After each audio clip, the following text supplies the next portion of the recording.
Šuster pita je jedna od najlepših starinskih posnih kolača, dobro poznata starijim domaćicama.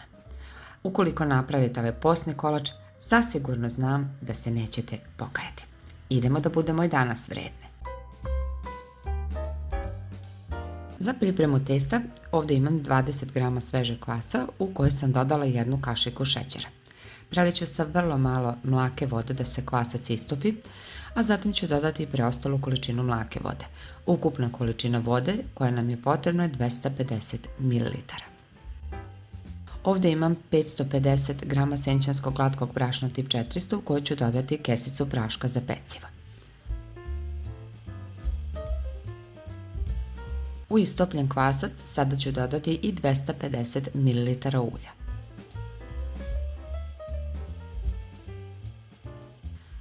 A onda ću i postepeno dodavati brašno sa praškom za pecivo.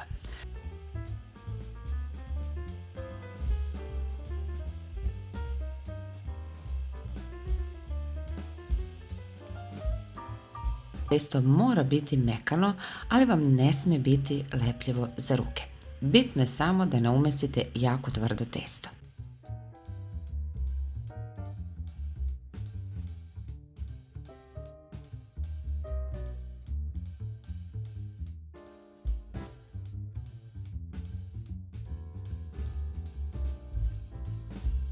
I evo možete vidjeti koliko je ovo testo fantastično mekano, rastegljivo, ali nelepljivo za ruke.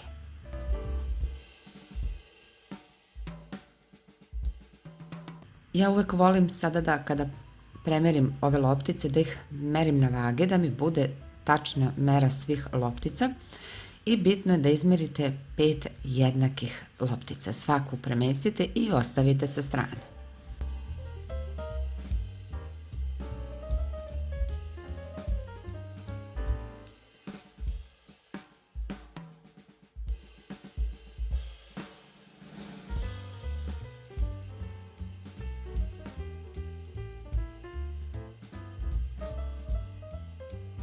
Ovdje imam tepsiju 20 x 30 i ja uvek još dodatno isečem ovako papir za pečenje i spram tog papira uvek razvaljam testo i tako sigurno znam da nemam ni viška ni manjka testa sa strane van tepsije i jednostavno posle samo prebacim u tepsiju i vrlo lako skinem ovaj papir.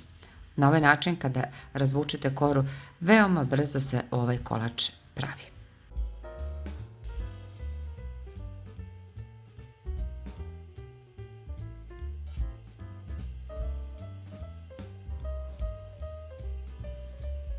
Naravno i u tepsiju sam dole stavila papir za pečenje kako kolač ne bi zalepio i ukoliko vam baš vrlo malo ovako vire stranice, jednostavno samo rukom potapkajte i popunite prazninu koliko ima u tepsiji.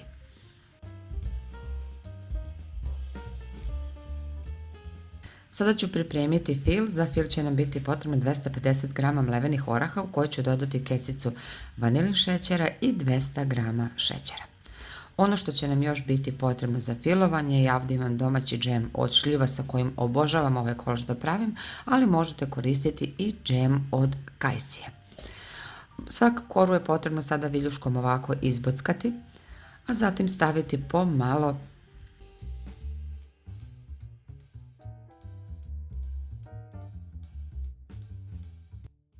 Zatim je potrebno preko džema staviti nadev od oraha, šećera i vanilin šećera.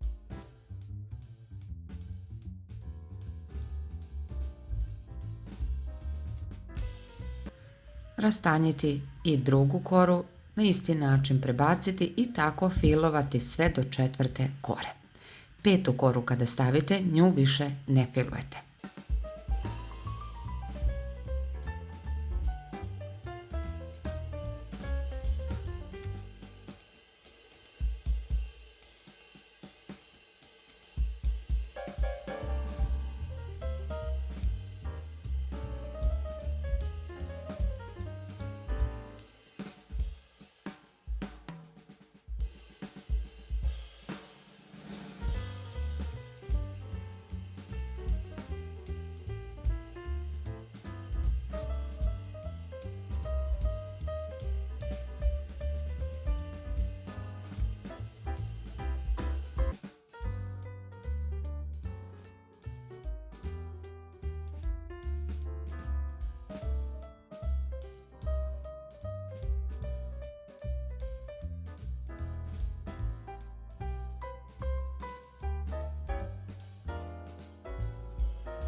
Kolač je potrebno staviti sada u prethodno zagranu rernu na 180 stepeni i peče se oko 35 minuta.